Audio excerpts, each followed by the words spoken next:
Welcome back to the Roundup by News of the Week, the show where I, your host, Jake Whitwell, summarise and explain the key news, helping you to stay informed. Let me start by saying I'm still ill while recording this, so if that comes across, bear with me. I rewatched one of these last week and realised I don't actually look at the camera very much, so I'm trying to find actually where it is and look at it a little bit more. That does involve me trying to actually memorise the scripts I write, so bear with me with that. Obviously, this week's recording is coming out later than it usually does. That's because I've had a bit of a busier week than usual. I've had essays, I've had family round and things like that. So just it's going to be a bit of a different format. It's going to be a lot shorter, but we'll cover the key bits of the news. With that in mind, I'll get into it. Firstly, this week there was the assisted dying bill passed. It got through the next stage of the Commons. It passed with a majority of 55. It was a free vote and there was no whipping on the bill, which meant they could vote freely. The next steps are the committee stage, where it will be read through by experts and sort of scrutinised.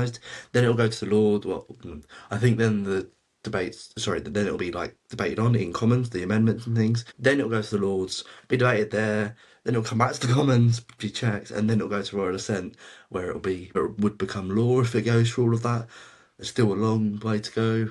It should take around 6 months from now. The debate was reportedly an emotional one, with both sides sharing sort of stories of receiving that palliative care and the end of life care and things like that. So the actual bill itself allows adults with 6 months to live to request a medical assisted death, a medically assisted death to end their lives.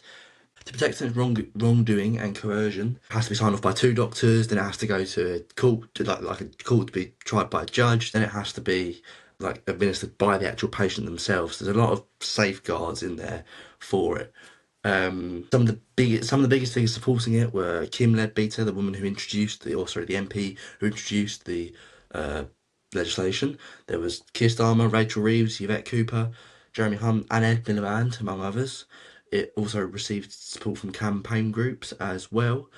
Some of the biggest figures against it, though, were people like Kemi Badenoch, Nigel Farage, Ed Davey, and Wes Streeting. So with what this really rare situation in British politics, where it's not split across party lines, it's sort of split very, very evenly. But a lot of them have actually commented on that as a good thing. The arguments for the bill was that that it would give terminally ill people more dignity. It would allow them to have more autonomy. And I think the dignity and autonomy were words Mr. Ledbetter used. A lot of them die suffering. I mean, listening to the House of Commons stuff during the week, it was quite actually poignant to hear it all, and some of it was quite harrowing. So it gives them an end to what we would sort of consider fitting of a person, and a lot more humane than it otherwise might be. The other argument is that basically giving people a choice is the best thing to do. The arguments against the bill, I don't all disagree with that sentiment. Some of them are like the Conservative MP Danny Kruger, who said that he believed Parliament should aim to fix the problems that cause that sort of indignity for patients, like social care stuff and just fixing end-of-life care generally. He called it a state suicide service and thought that was the wrong way to go about doing it. He just didn't disagree with the sentiment that people are dying, just disagree with how they're going about it. There were similar things about it being an end to proper palliative care. I think it's palliative. There's also some concern around people being a burden. I know that was Diane Abbott's main concern. She felt like it might make terminally ill people feel like they're a burden on the rest of us. Other arguments were worried about coercion and worried about people being pressured to do that in terms of to save costs or stress or whatever for the healthcare system. So I will keep updated on the developments of that bill, hopefully in future episodes of the Roundup. Also this week, Starmer's Transport Secretary Louise Hay resigned after she admitted to police that she failed to inform them when she said a mobile phone that wasn't stolen was stolen. After being mugged in 2013, she reported her work phone as being stolen, even though it wasn't.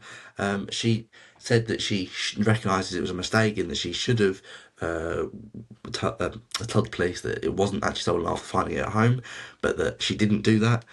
So it's technically a matter of misleading the police, and it is actually a fraud offence because it's like you're getting compensation for it. So she would have got another work phone, right?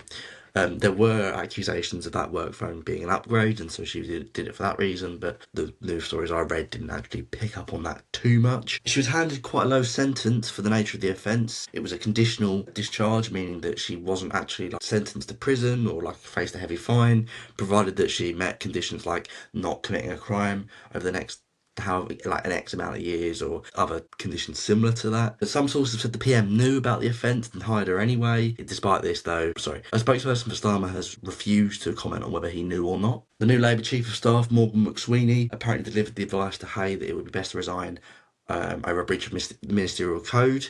That is because she didn't disclose it in the job interview. Technically, she was only asked about unspent criminal convictions, and it was a spent one. It just is optically quite bad. So she kind of avoided it, and they're saying that's a breach of ministerial code.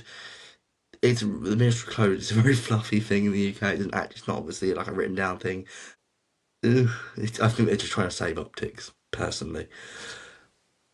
Due to the nature of the crime, technically a fraud case, I mean, it won't help with those optics.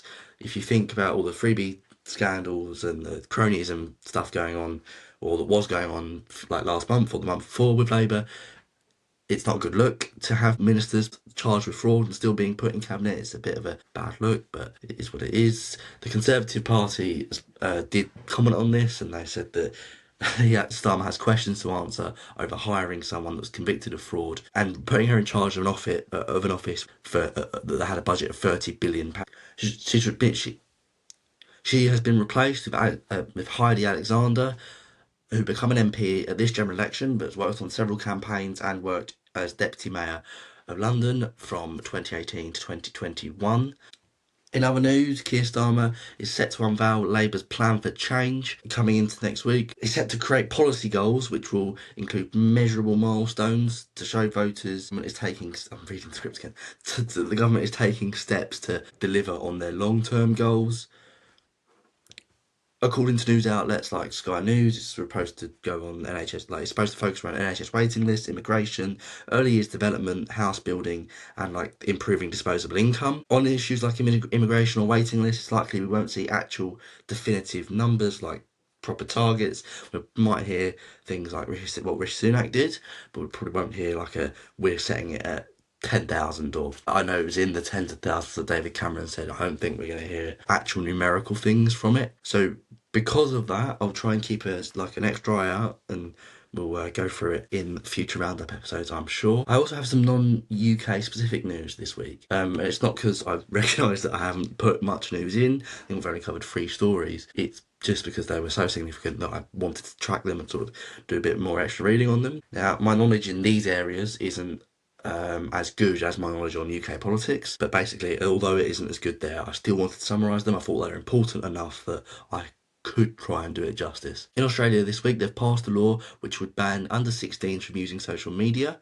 So it's a social media ban. The bill will force companies like TikTok, Meta, or Snap, which is the owners of Snapchat, to block minors from logging into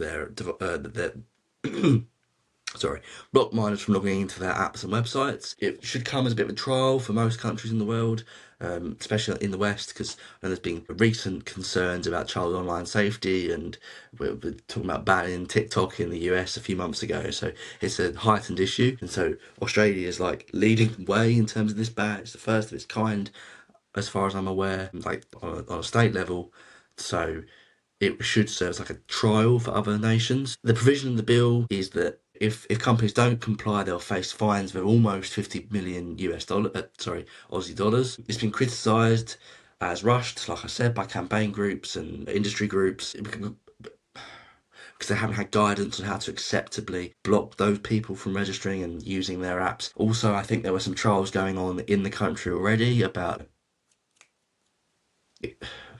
for less extreme restrictions and sort of content blocking and things. I think there was less extreme trials going on, which the companies have sort of said they would have liked to see ran through to their conclusion. Obviously, they're not going to get the chance to now.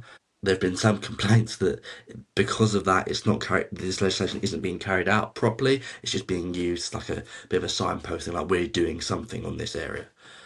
On the other side of the debate, we all know how the social media can affect kids' mental health. It can expose them to new things, and or put them onto issues or things that are sort of beyond their years, and that way it can be quite harmful. Because of that, it's being held as a triumph by some campaign groups and like parents and that sort of thing. It seems to be some concern over the removal of such support groups like vulnerable kids and people that aren't supported by their parents or like a close network around them. But I think that's quite a small minority compared to the overall triumph for it. There's been some backlash from other people that have sort of called it a restriction of freedom or like a way of the state policing internet use. Those arguments have sort of come from people like Elon Musk, the owner of X. I think it's been reported by some outlets more significantly than it is, and they could have dire consequences for foreign relations. And I just don't see that happening because the countries are allied in other ways. So there's no reason that internet restrictions would actually bear much real significance. I mean, we'll wait and see. In other major international news, there was a ceasefire agreed between Israel and Lebanon. It's crucially not a ceasefire between Israel and Gaza. But there was a truce agreed by the Israelis and the Lebanese last week. It's first and foremost a 60-day ceasefire.